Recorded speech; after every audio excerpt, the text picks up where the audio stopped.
वार्तांकन रोखठोक बातमी। शिवसेना पक्ष आणि चिन्हावर सर्वोच्च न्यायालयात सुनावणी सुरू झाली असून ठाकरे गटाच्या वतीनं कपिल सिब्बल यांनी युक्तिवाद केला। उद्धव ठाकरे शिवसेना प्रमुख असताना त्यांनी एकनाथ शिंदे यांची नेता म्हणून निवड केली। पक्षाच्या घटनेनुसार त्यांची माहिती निवडणूक आयोगाला दिली होती, असा युक्तिवाद कपिल सिब्बल यांनी केलाय। एकनाथ शिंदे यांच्या नेतृत्वाखाली त्यांचे आमदार सुरत आणि गुवाहाटीला गेले, त्यावेळी उद्धव ठाकरे यांनी विधिमंडळ गटाची बैठक घेऊन उद्धव ठाकरे यांनी अजय चौधरी यांची गटनेता म्हणून निवड केली होती, अशी माहिती कपिल सिब्बल यांनी न्यायालयाला दिली आहे। एकनाथ शिंदे यांनी बंड केल्यानंतर शिवसेना कुणाची, चिन्ह कुणाचं याचा वाद सर्वोच्च न्यायालयात पोहोचला। याआधी निवडणूक आयोगानं पक्ष आणि चिन्ह हे एकनाथ शिंदे यांच्या गटाला दिल्यानंतर ठाकरे गटानं त्याला न्यायालयात आव्हान दिलं होतं। त्यावरील सुनावणी आता अंतिम टप्प्यात आली आहे।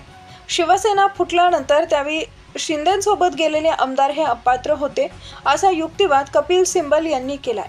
या गोष्टीनंतर ते आमदार आता पुन्हा नव्यानं निवडून आले असले तरी ठाकरेंच्या शिवसेनेकडून तसा युक्तिवाद केला जातोय। त्यामुळं जर न्यायालयानं तो जर योग्य ठरवला तर त्यानंतरचे शिंदेचे विधानसभा अध्यक्ष राहुल नार्वेकर यांच्यासह निवडणूक आयोगाचे निर्णय हे आपोआप चुकीचे ठरतील, असा युक्तिवाद त्यामागे आहे।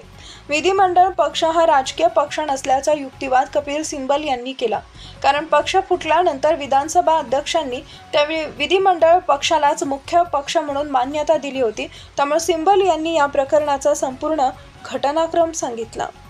महाराष्ट्रातील महत्त्वाच्या आणि ताज्या बातम्या पाहण्यासाठी आमच्या जय हो न्यूज चॅनलला सबस्क्राईब करा आणि बेल आयकॉन प्रेस करा।